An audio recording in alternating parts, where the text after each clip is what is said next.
Baik, assalamualaikum warahmatullahi wabarakatuh.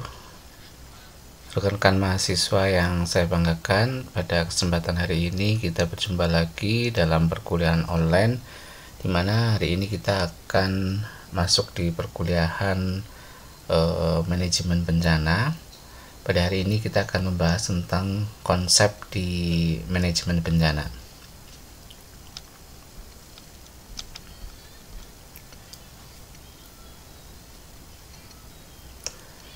Sebelum rekan-rekan mahasiswa masuk ke sub bahasan, terlebih dahulu kita sampaikan terkait dengan tujuan pembelajaran pada pertemuan hari ini, di mana setelah perkuliahan hari ini mahasiswa dapat mengetahui tentang definisi atau konsep dari bencana itu sendiri. Yang kedua, mahasiswa dapat mengetahui tentang jenis-jenis dari bencana. Kemudian mahasiswa juga dapat mengetahui tentang model dari manajemen bencana, kebijakan manajemen bencana, dan mahasiswa dapat mengetahui tentang pembagian tanggung jawab terkait dengan manajemen bencana.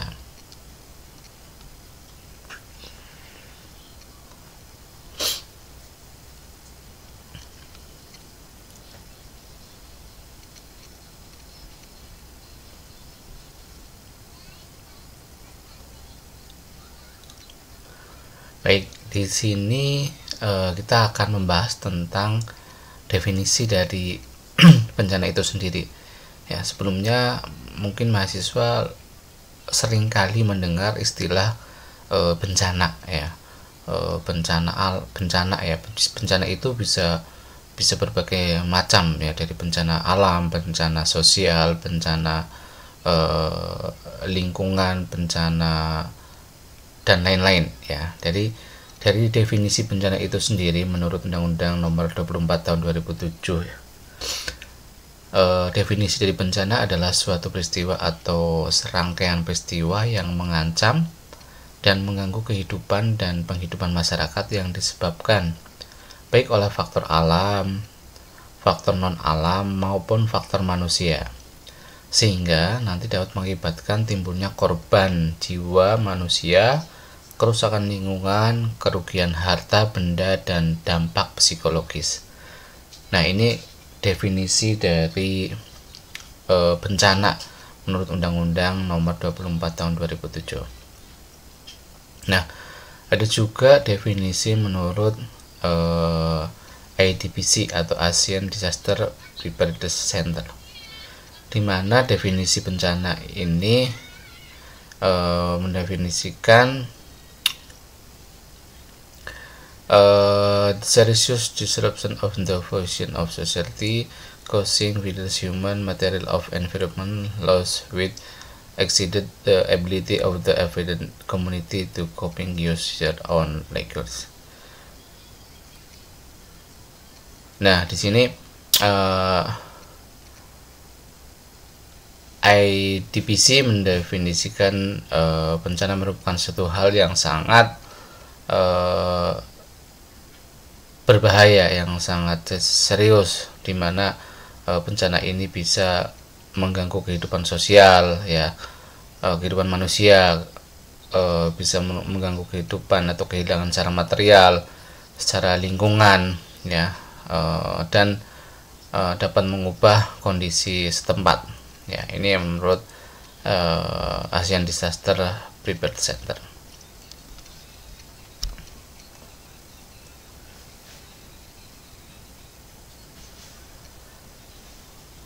Nah, definisi bencana di atas tadi ya, istilahnya akan mengandung 3 aspek dasar ya dari definisi tersebut. Yang pertama adalah aspek hazard. Hazard itu sendiri yaitu suatu peristiwa atau gangguan yang mengancam atau merusak. Itu yang pertama, dinamakan hazard. Yang kedua adalah mengancam kehidupan, penghidupan, dan fungsi dari masyarakat ya, jadi bencana ini mengancam, mengganggu suatu kehidupan, penghidupan, dan fungsi dari masyarakat. Yang ketiga adalah bencana ini akan mengakibatkan korban dan melampaui kemampuan masyarakat untuk mengatasi dengan sumber daya mereka itu sendiri.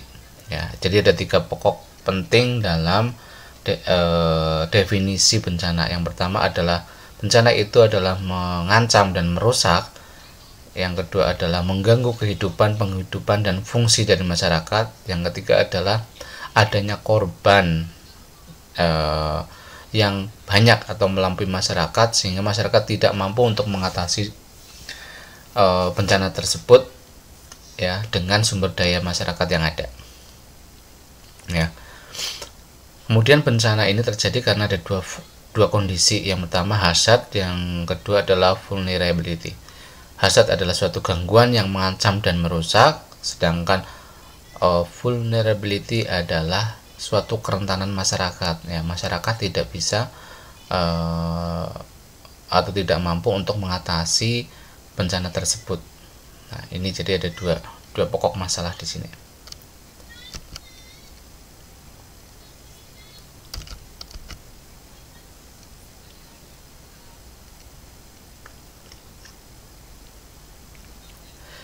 Baik, kita lanjut ke jenis-jenis dari bencana ya. Menurut Undang-Undang Nomor 24 Tahun 2007 ya, bencana ini dikelompokkan menjadi beberapa kategori. Yang pertama adalah bencana alam. Ya, bencana alam tentunya teman-teman mahasiswa sudah paham ya, ada tsunami, gunung Merapi, ada banjir, ada tanah longsor. Ini adalah merupakan suatu bencana alam, di mana bencana alam ini diakibatkan oleh suatu peristiwa ataupun serangkaian peristiwa yang disebabkan oleh alam ya. Itu. Nah, ini contoh dari bencana alam, ada banjir, ada tanah longsor. Jadi memang bencana alam ini yang ya disebabkan oleh bisa saja karena kerusakan lingkungan ya, kerusakan alam setempat ya, sehingga yang tadinya mungkin lingkungan ini baik-baik saja ya, kemudian karena mungkin ulah manusia itu sendiri sehingga alam ini berubah ya, sehingga kalau ada banjir ya bisa mengakibatkan suatu banjir yang besar ataupun bahkan tanah longsor ya.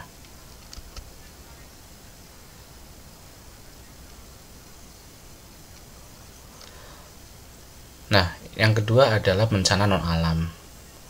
Nah, bencana non alam ini merupakan suatu bencana yang diakibatkan oleh suatu peristiwa atau rangkaian peristiwa yang sifatnya non alami ya. Yang contohnya di sini adalah gagalnya suatu teknologi, gagalnya suatu modernisasi, adanya endemik ataupun wabah penyakit. Ini merupakan bencana-bencana yang sifatnya non alami ya.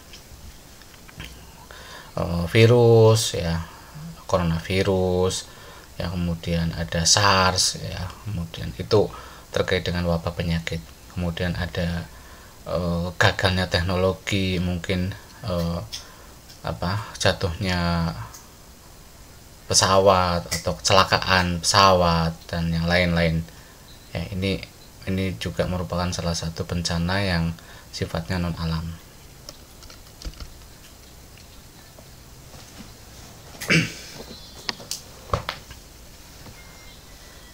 Kemudian yang selanjutnya adalah bencana sosial. Bencana sosial ini merupakan suatu bencana yang diakibatkan oleh suatu peristiwa atau serangkaian peristiwa yang diakibatkan oleh manusia, yang meliputi bisa konflik sosial, konflik antar kelompok, konflik antar komunitas masyarakat, dan teroris. Nah, ini merupakan salah satu contoh dari bencana sosial ya. Ada demo, ada konflik bersenjata, terorisme. Ini merupakan bencana sosial.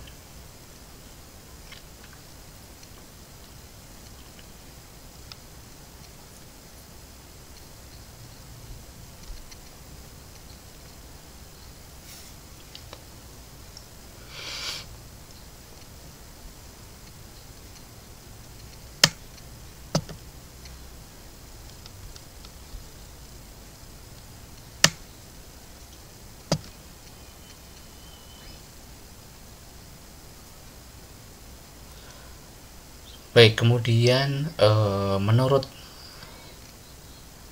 Ethiopian Disaster Preparedness and Prevention Commission, ya, mengelompokkan bencana ini berdasarkan jenis hazard, ya. Jenis kerusakan. Hazard itu adalah kerusakannya. Yang pertama adalah natural hazard, ya. Natural hazard ini dikarenakan adalah proses alam yang manusia tidak tahu atau sedikit memiliki kendali, ya, dimana manusia ini dapat meminimalisir dampak dari hazard atau kerusakan dengan mengembangkan kebijakan yang sesuai seperti tata ruang, wilayah, bangunan, dan sebagainya. Nah, ini berdasarkan natural hazard, ya, dimana proses alam ini dikaitkan dengan perilaku manusia itu sendiri. Dan sebenarnya di sini, di natural hazard ini, ya, manusia ini bisa mengendalikan, ya, dengan cara apa tadi, ya, dengan cara mengembangkan kebijakan terkait dengan perilaku atau tata ruang, tata wilayah, dan bangunan, dan sebagainya.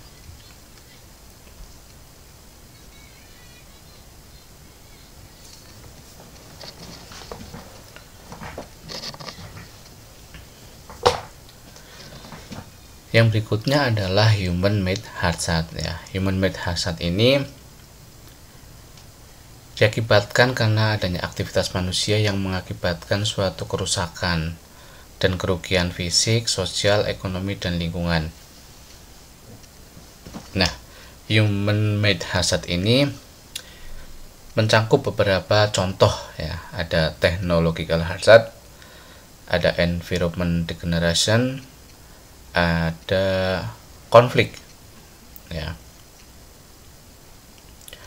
Technological hazard, ya, ini biasanya beberapa contoh seperti adanya kecelakaan industri, ya, kegagalan infrastruktur, ya, karena polusi air, udara, paparan radioaktif, ledakan, dan sebagainya. Ini merupakan ulah dari manusia itu sendiri yang mengakibatkan terjadinya kegagalan dari teknologi itu sendiri.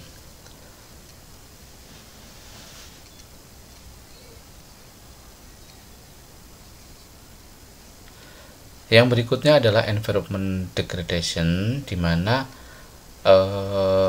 aktivitas manusia, ya, ini dikarenakan oleh tindakan atau aktivitas manusia ini yang seringkali merusak sumber daya lingkungan dan keanekaragaman hayati, yang nantinya akan berakibat lebih jauh dari terganggunya ekosistem, ya.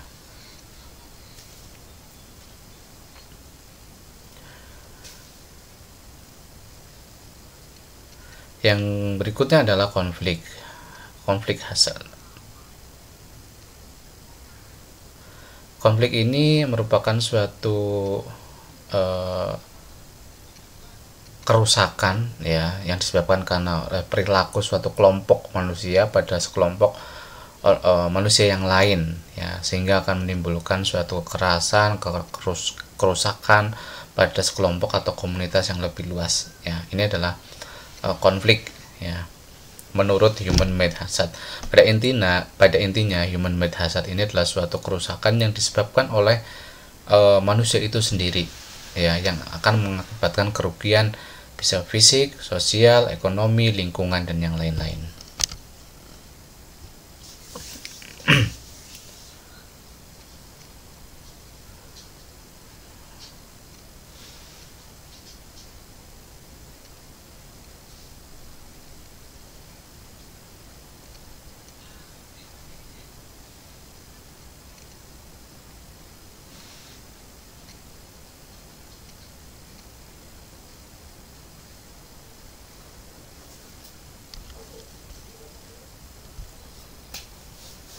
Ya, baik. Di slide ini kita akan membahas tentang bagaimana model-model manajemen bencana, ya. Ada beberapa contoh model. Yang pertama adalah model bencana berdasarkan disaster management continuum model, ya, dimana model ini memungkinkan model yang paling populer, di mana model ini mempunyai tahap-tahap yang jelas sehingga mudah untuk diimplementasikan. Contoh-contoh dalam tahap manajemen bencana di model disaster management continuum model ini meliputi, yang pertama adalah emergency relief atau bantuan dalam kondisi-kondisi darurat, ya. Bantuan dalam kondisi darurat, ya, bisa bantuan tenaga medis, bantuan obat-obatan, bantuan makan, minum, sandang, pangan, dan sebagainya. Ya, ini yang pokok yang pertama harus dipenuhi. Yang kedua adalah rehabilitation, ya, atau fase pemulihan. Ya, fase pemulihan ini biasanya memang berlangsung agak lama, ya. Fase pemulihan secara mental, secara psikis, secara kesehatan, dan sebagainya. Yang berikutnya adalah reconstruction, yaitu pembangunan kembali, ya. Setelah bencana biasanya dibangun kembali. Proses pembangunan ini memang butuh waktu yang lama, pembangunan secara material, ya, pembangunan fisik, dan pembangunan yang lain yang mendukung tercapainya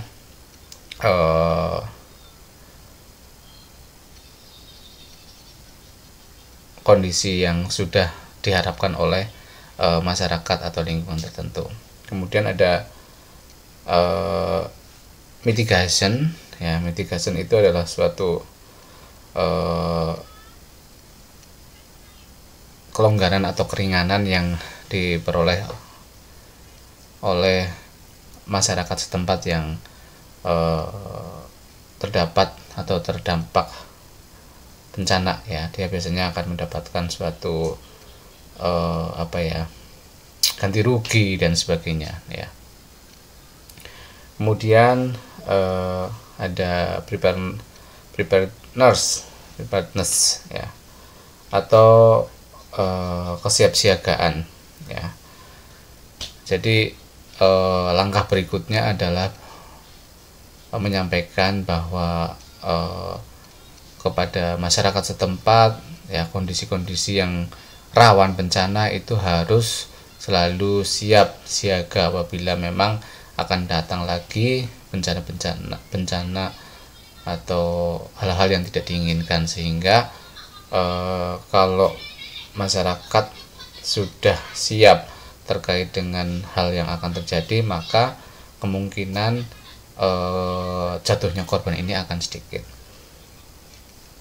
Kemudian yang terakhir adalah early warning atau peringatan dini, ya. Jadi peringatan dini ini harusnya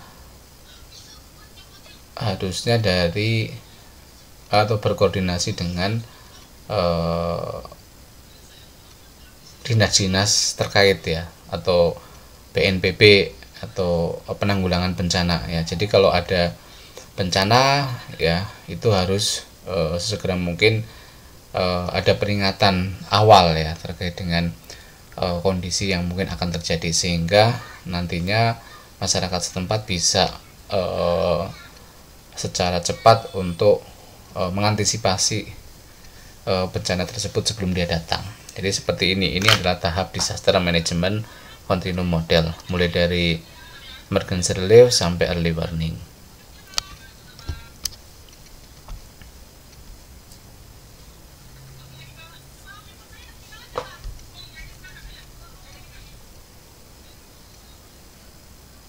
Model yang kedua ini adalah pre, during, dan post disaster model, di mana model ini atau model manajemen bencana ini membagi tahap kegiatan di sekitar bencana.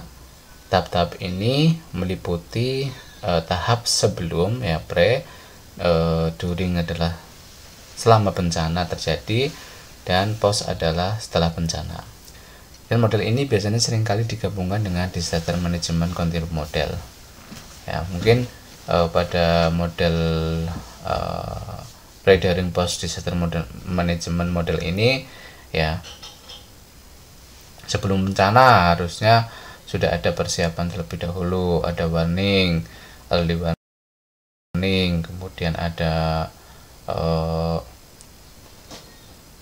Preparedness itu adalah di pre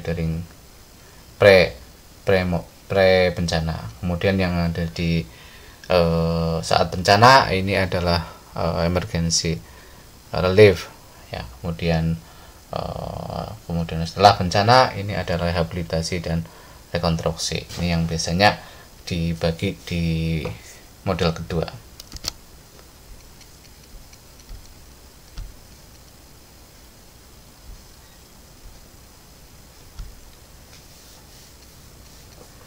Baik, kemudian di tahap model yang ketiga adalah model contract expert model, di mana model ini berasumsi bahwa seluruh tahap-tahap yang ada pada manajemen bencana, contohnya seperti emergency relief, rehabilitasi, rekonstruksi, mitigasi, preparedness, dan early warning ini semestinya tetap dilaksanakan pada daerah-daerah yang rawan bencana. Nah, perbedaan pada kondisi bencana dan yang tidak bencana adalah pada saat bencana tahap-tahap tertentu lebih dikembangkan seperti emergency relief ya. Sementara pada tahap yang lain ya kurang dilakukan seperti rehabilitasi, rekonstruksi, dan mitigasi kurang ditekankan.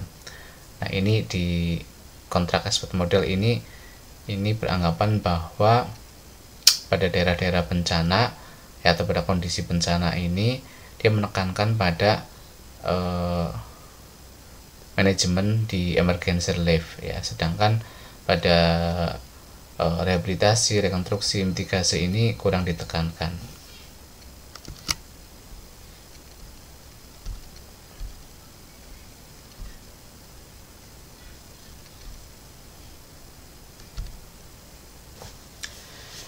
Baik, selanjutnya di model the Crouch and Release model, di mana model bencana ini atau manajemen bencana di model ini dia menekankan upaya untuk mengurangi kerentanan untuk mengatasi bencana ya.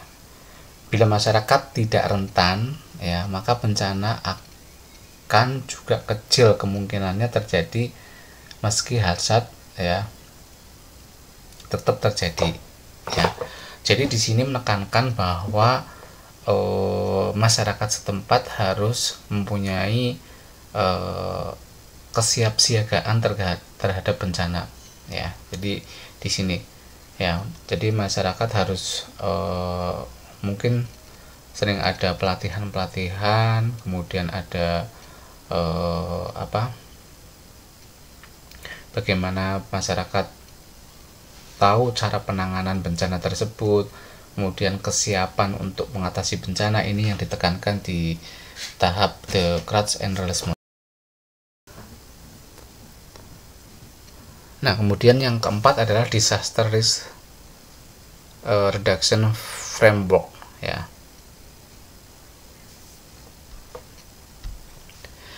Ya, dalam model disaster resiko framework ini, model ini menekankan ya upaya manajemen bencana pada mengidentifikasi resiko bencana baik dalam bentuk kerentanan maupun kerusakan, dan mengembangkan kapasitas untuk mengurangi resiko tersebut ya. Jadi di model ini ya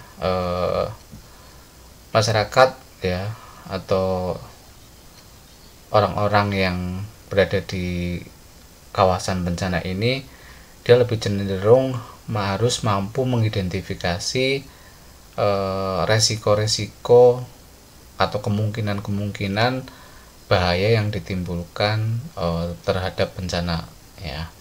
Apabila bencana yang terjadi besar, maka masyarakat tersebut sudah tahu apa yang dia akan lakukan. Tetapi kalau bencananya terjadi ringan, dia pun juga tahu bagaimana atau apa cara yang mereka lakukan. Nah, ini adalah di disaster risk reduction framework.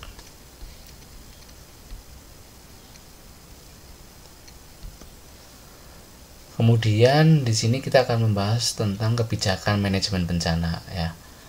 Ada beberapa kecenderungan yang perlu diperhatikan. Yang pertama adalah terkait dengan konteks politik yang semakin mendorong kebijakan manajemen bencana menjadi tanggung jawab yang legal. Yang berikutnya terkait dengan penekanan yang semakin besar pada peningkatan ketahanan masyarakat atau pengurangan kerentanan. Yang ketiga adalah solusi manajemen bencana ditekankan pada pengorganisasian masyarakat dan proses pembangunan.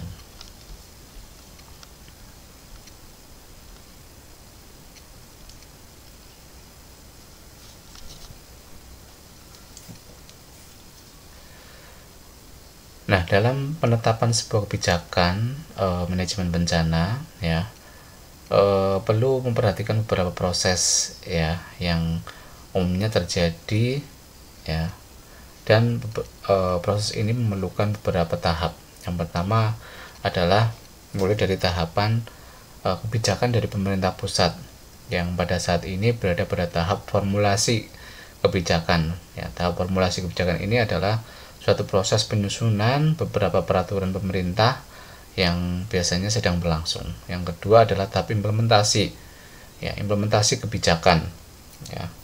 Implementasi kebijakan ini dilakukan oleh BNPB yang membentuk suatu yang telah dibentuk dan sedang mendorong proses pembentukan BPBD di daerah ya. Jadi implementasi ini dilakukan oleh BNPB yang nantinya akan siap mengatasi bencana-bencana yang ada di daerah. Kemudian di pemerintah daerah ini adalah menetapkan suatu agenda dan pengambilan keputusan yang nantinya akan membantu dalam penanganan bencana.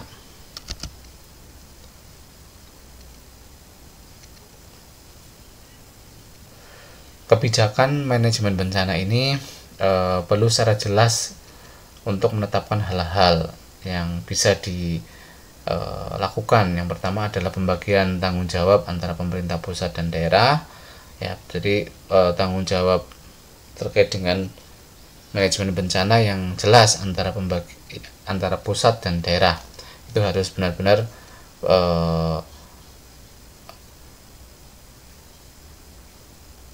disepakati secara tepat. Yang kedua adalah alokasi sumber daya yang tepat antara pemerintah pusat dan daerah serta beberapa fungsi yang terkait. Yang ketiga adalah perubahan peraturan dan kelembagaan yang jelas dan tegas. Yang keempat, mekanisme kerja dan pengaturan antara berbagai portofolio lembaga yang terkait dengan bencana.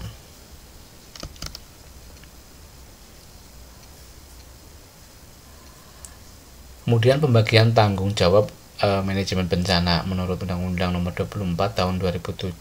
Yang pertama adalah mengurangi risiko bencana dan pemanduan pengurangan risiko bencana dengan program pembangunan. Yang kedua, pelindungan masyarakat dari dampak bencana. Kemudian penjaminan pemenuhan hak masyarakat dan mengungsi yang terkena bencana secara adil dan sesuai dengan standar pelayanan yang minimum. Kemudian kondisi dari dampak bencana sampai dengan pemeliharaan arsip dokumen otentik dan kredibel dari ancaman dan dampak dari bencana tersebut.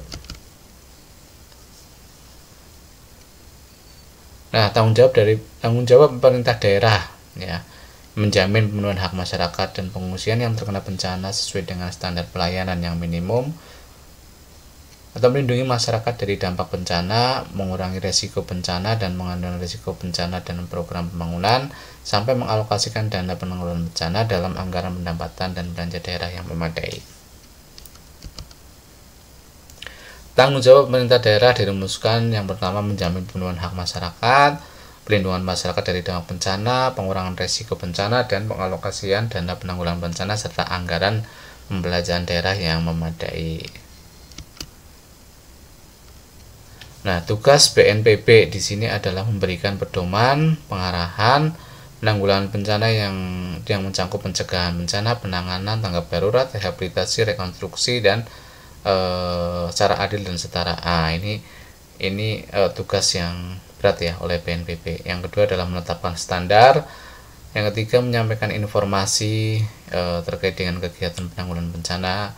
Yang keempat, melaporkan penyelenggaraan penanggulangan bencana kepada Presiden. Ya. Yang kelima, menggunakan dan mempertanggungjawabkan sumbangan bantuan sosial dan internasional. Yang keenam, mempertanggungjawabkan penggunaan anggaran. Yang ketujuh, melaksanakan kewajiban sesuai dengan peraturan undang-undang. Yang terakhir adalah menyusun pedoman bentuk Badan Penanggulangan Bencana Daerah. Ya, baik. Jadi itu tadi sekilas terkait dengan konsep dasar dari manajemen bencana ya, mulai dari definisi bencana, macam-macam atau jenis-jenis bencana, kemudian ada model dalam penanganan bencana, kemudian pihak-pihak terkait dengan kewajiban petugas-petugas dari penanganan bencana. Nah, mungkin nanti teman-teman mahasiswa silahkan untuk direview kembali, dibaca kembali, atau mencari sumber atau referensi yang terbaru terkait dengan manajemen bencana. Mungkin itu yang bisa saya sampaikan, kurang lebihnya mohon maaf. Selamat pagi, assalamualaikum warahmatullahi wabarakatuh.